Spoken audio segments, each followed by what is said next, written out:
Build-up base power ഉപയോഗിക്കുമ്പോൾ സുരക്ഷാ മുൻകരുതലുകൾ പ്രധാനമാണ്. അഥവാ ശരീരത്തിലായാൽ ശുദ്ധമായ വെള്ളം കൊണ്ട് കഴുകിയാൽ മതി. ഇനി ശ്രദ്ധിക്കേണ്ടത്, ഉപയോഗിക്കേണ്ട അളവ് എത്രയാണോ അതിന്റെ 5 ഇരട്ടി വ്യാസമുള്ള പ്ലാസ്റ്റിക് ഡ്രം മിക്സിംഗിന് പ്രധാനമാണ്.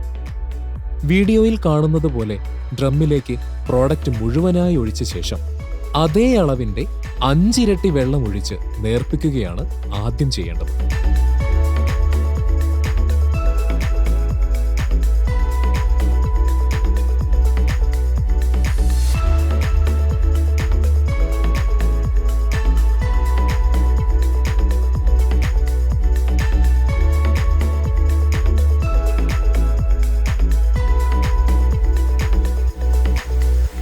ഇനി ഉപയോഗിച്ചു തുടങ്ങാം. 30 സ്ക്വയർ ഫീറ്റ് വിസ്തീർണത്തിലേക്ക് 1 ലിറ്റർ നേർപ്പിച്ച ബിൽഡർ ബേസ് പവർ എന്നതാണ് പ്രയോഗിക്കേണ്ട അനുപാതം.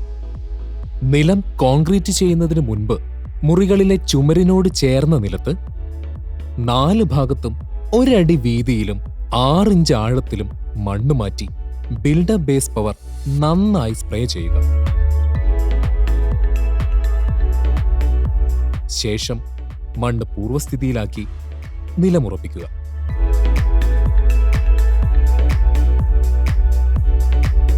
പിന്നീട് മുറിയുടെ നിലത്തെ മുഴുവൻ ഭാഗവും ബിൽഡപ്പ് ബേസ് പവർ സ്പ്രേ ചെയ്ത് മണ്ണ് നന്നായി നനഞ്ഞിട്ടുണ്ടെന്ന് ഉറപ്പുവരുത്തേണ്ടതാണ്.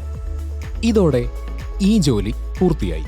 ബിൽഡപ്പ് ബേസ് പവർ പൂശിയ നിലത്ത് 2 ദിവസത്തിനകം തന്നെയെങ്കിലും നിലം നനയ്ക്കാതെ PCC, അതായത് നിലം കോൺക്രീറ്റ് ചെയ്യേണ്ടതാണ്. സാധാരണയിൽ കവിഞ്ഞ ജലാംശമുള്ള കോൺക്രീറ്റ് ആണ് ഇതിനുത്തമം.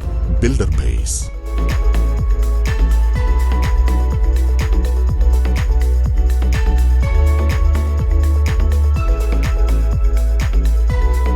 ബിൽഡപ്പ് ബേസ് പവർ ഉപയോഗിക്കുമ്പോൾ സുരക്ഷാ മുൻകരുതലുകൾ പ്രധാനമാണ്. അഥവാ ശരീരത്തിലായാൽ ശുദ്ധമായ വെള്ളം കൊണ്ട് കഴുകിയാൽ മതി. ഇനി ശ്രദ്ധിക്കേണ്ടത്, ഉപയോഗിക്കേണ്ട അളവ് എത്രയാണോ അതിന്റെ 5 ഇരട്ടി വ്യാസമുള്ള പ്ലാസ്റ്റിക് ഡ്രം മിക്സിംഗിന് പ്രധാനമാണ്. വീഡിയോയിൽ കാണുന്നത് പോലെ ഡ്രമ്മിലേക്ക് പ്രോഡക്റ്റ് മുഴുവനായി ഒഴിച്ച ശേഷം അതേ അളവിന്റെ 5 ഇരട്ടി വെള്ളം ഒഴിച്ച് നേർപ്പിക്കുകയാണ് ആദ്യം ചെയ്യേണ്ടത്.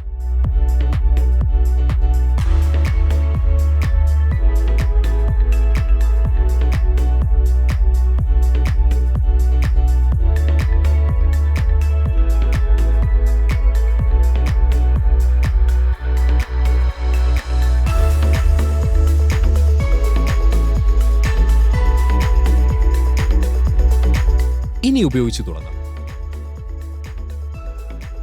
ഇത് നിലം കോൺക്രീറ്റ് ചെയ്ത വീടാണ്. കെട്ടിടത്തിന്റെ അകത്ത് 6 ഇഞ്ച് അകലത്തിൽ നീളത്തിലുള്ള 2 വരികളിലായി കൃത്യമായ 6 ഇഞ്ച് വ്യാസത്തിലും 6 ഇഞ്ച് അകലത്തിലും തുളകൾ എടുക്കുകയാണ് വേണ്ടത്.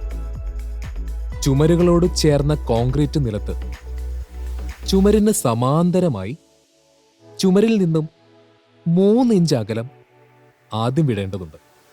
ഇത് ഡ്രിൽ ചെയ്യുമ്പോൾ തറയ്ക്ക് പരിക്കേൽക്കാതിരിക്കാനാണ്.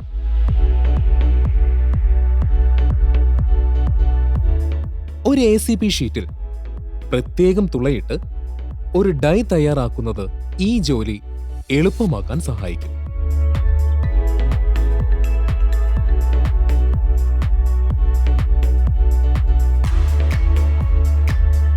ബോൾട്ടിട്ടടച്ച് ഇങ്ങനെ ബ്രഷ് ചെയ്ത് പൊടികൾ നീക്കുന്നത് വീണ്ടും പൊടി തുളയിലേക്ക് തന്നെ വീഴുന്നത് ഒഴിവാക്കാനാണ്.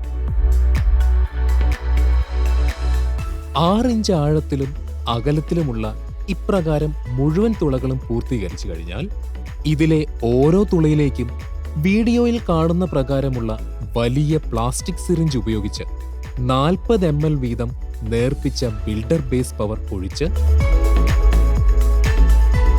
സിമന്റ് ഗ്രൗട്ട് ഇട്ട് നിറച്ച് തുള അടയ്ക്കുകയും ചെയ്യണം. ഇതോടെ ഈ ജോലി പൂർത്തിയായി.